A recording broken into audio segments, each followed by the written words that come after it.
မင်္ဂလာပါဆရာမတို့ကဲမကြခင်မှာလေ2026ကိုရောက်တော့မယ်နော်ကျောင်းပိတ်ရက်ရှည်ကြီးလည်းရတယ်ဆိုတော့ပထမဦးဆုံးပါပြောချင်လဲဆိုတော့ဆရာမတို့ရဲ့ဒီပိတ်ရက်ရှည်ကိုအပြည့်အဝအနားယူပါနော်အပြည့်အဝအနားယူပါလို့ဘာလို့ပြောလဲဆိုတော့ကိုနဲ့ရှင်နဲ့အတွေ့အကြုံပေါ့နော်ဘဝနဲ့အရင်နဲ့အတွေ့အကြုံပေါ့အရင်တော့ကနားတယ်ဆိုတာအလကားပါနားစရာမလိုဘူးကိုတကယ်ခံယူခဲ့တာလေနားစရာဆိုတာမလိုဘူးအလုတ်လုတ်နေရင်နားတာပဲဆိုတဲ့ဟာမျိုးရှိခဲ့တယ်အရင်တော့ကလည်းဘာဖြစ်လို့လဲဆိုတော့ဒါအပြစ်ပြောတာတော့မဟုတ်ဘူးကိုဖတ်ခဲ့တဲ့စာအုပ်တွေကိုပထမဦးဆုံး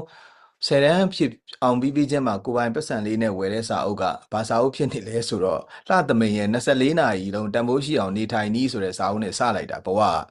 24နာရီလုံးတန်ဖိုးရှိအောင်နေထိုင်နည်းဆိုတဲ့ဘဝစာအုပ်နဲ့ဘဝစလိုက်တော့စာအုပ်ထဲမှာပါလာအခုချိန်ထိမှတ်မိသေးတယ်စက္ကန့်လေးတွေကစိန်တပွင့်နဲ့တူတယ် diamond နဲ့တူတယ်အခုစကားပြောနေရင်တစ်စက္ကန့်ကြော်သွားပြီမိနစ်တွေနာရီတွေရက်တွေကြော်သွားပြီဆိုတော့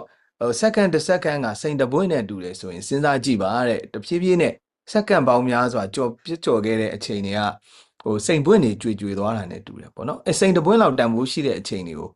အလကားမဖြုံးပြပါနဲ့ဆိုတော့အဲ့ဒီခါ10တန်းအောင်ကစားမှာစပြီးတော့ဖတ်လိုက်တဲ့စာအုပ်ဖြစ်တယ်ဆိုတော့အိပ်ရမှာတော့ခက်ကြောက်ဖြစ်သွားဟာငါအိပ်နေတဲ့အချိန်ဟာဒိုင်းမွန်တွေကျွေနေပြီဟာငါမအိပ်ပဲစာတော့ထဖတ်ရင်ကောင်းမလားတွေပါဖြစ်ကုန်တာပေါ့နော်ဆိုတော့အဲ့ဒီတွန်းအားတွေကကောင်းတာကဘာလဲဆိုတော့အချိန်မဖြုံးမဲနဲ့လှုပ်ချင်တဲ့အရာတွေကများတာဟုတ်နော်လှုပ်ချင်တဲ့အရာတွေကများတော့လှုပ်ချင်တဲ့အရာတွေကိုအသကုန်တွေလှုပ်ပြစ်တာပေါ့နော်ဆိုတော့တစ်ဖက်ကလည်းဘာဖြစ်လဲဆိုတော့ခုနပြောတဲ့အဲ့ဒီဟာနေတစ်စင်စာအုပ်မျိုးစုံဖတ်တာပေါ့နော်အဲ့ဒီမှာလဲဒီ Edison ကြီးကသူ့အတွက်အားလျက်ဆိုတာမလိုဘူး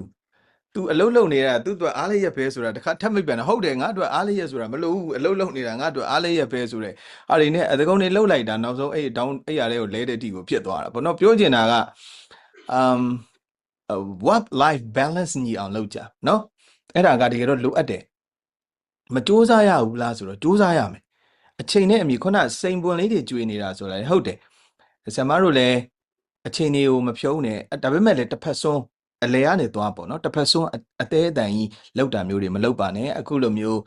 ပိတ်ရက်လေးရတော့မှစိတ်ရောကိုယ်ရောအနားယူပါစိတ်ရောကိုယ်ရောအနားယူပါလို့ဘာလို့ထပ်ပြီးတော့ဒါ wisdom တွေပဲပြောရမှာပေါ့နော်ဘဝတွေကနေထွက်လာတဲ့အတွေ့အကြုံတွေပဲ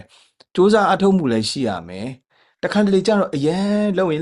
နဲ့ burn out ဖြစ်သွားတာမျိုးရှိတယ်နော် burn out ဖြစ်သွားတာကလေးတွေမှာလည်းရှိတယ်လေအရန်နေစားတွေလှုပ်ခိုင်းတော့ burn out ဖြစ်သွားတာထပ်မထွက်လာတော့ဘာ idea မှလည်းမထွက်လာတဲ့ပြင်ဘာဖြစ်လာလိမ့်မယ်တဲ့ဆိုရင်ကိုယ့်ဘက်ကိုဆရာမတို့ပြန်ကြည့်ပေါ့နော်စိတ်တွေဆက်လာတယ်စိတ်တွေတိုးလာတယ်တောင်တိမခံနိုင်တော့ဘူးemotion တွေများလာတယ်ကိုရောစိတ်ရောပင်ပန်းတယ်လို့ထင်လာရင်ဒါ burn out ဖြစ်လာတဲ့လက္ခဏာပဲဆိုတော့အဲ့လို burn out မဖြစ်အောင်တော့ကိုယ်စိတ်ကိုအနားယူပေးရမယ်ကိုယ်ပျော်ရွှင်မှုပေးတဲ့အရာကို hobby အနေနဲ့ပဲဖြစ်ဖြစ်လုပ်ရမယ်အခုလိုပိတ်ရက်မှာ hobby ကိုလုပ်ချင်တဲ့ဟာလေးတွေနော်ကျမရဲ့ yoga လုပ်ချင်လုပ်ဝါသနာပါတာတွေလုပ်ဒါတွေလုပ်ဖို့ပထမဦးဆုံးအကြံပေးချင်ပါတယ်ဆရာမတို့အဲ့လိုလုပ်လိုက်တဲ့အတွက်ဘာဖြစ်လာလဲဆိုတော့ energy ပိုရှိလာတယ်ငကိုထက် productivity ကနှစ်ဆပိုတက်လာလိမ့်မယ်အရင်တော့ကိုလုံနေတဲ့ကိုဟုတ်လာပြီလို့ထင်ပေမဲ့ကိုတကယ်နားယူပြီးတော့ပြန်လုပ်တဲ့ချိန်မှာကိုယ့်ရဲ့အတွေးတွေ clear thought ဖြစ်လာတယ် idea တွေပိုကောင်းလာတယ်အရင်တော့ဟောနေတဲ့အရာတွေပေါ်လာဘလို့ထိဖြစ်လာလိမ့်မလဲဆိုအရန်ပင်ပန်းလာရင်လေတိမ်နေအကုန်လုံးဖုံးနေတဲ့တိမ်မိုးအုပ်တဲ့နေ့လို့ဖြစ်လာဘာမှတေချာစဉ်းစားလို့မရအောင် clear မဖြစ်တော့မိုးအုပ်တဲ့နေ့လို့ပဲအရာမှောင်မိုင်းတယ်အဲဆို recharge လုပ်ပြန်ပြီးတော့ကိုယ့်ကို clear လုပ်ရင်ဒါတွေကအကုန်လုံးကင်းစင်သွားလိမ့်မယ်မြင်နေတဲ့အမြင်တွေနော်အရင်တော့မမြင်တဲ့အရာတွေအရင်တော့မစဉ်းစားမိတဲ့ဟာတွေအဲ့ဒါတွေအကုန်လုံးဆရာမတို့စဉ်းစားမိလာလိမ့်မယ်ဆိုတော့ပထမဆုံးတစ်ချက်ကအခုပိတ်ရမှာ recharge လုပ်ပါကိုသွားခြင်းတဲ့နေရာလေးတွေသွားပါကိုစားခြင်းတာလေးတွေစားပါကိုပေါ့ပါနဲ့နေပါအပြည့်အဝအနားယူပါ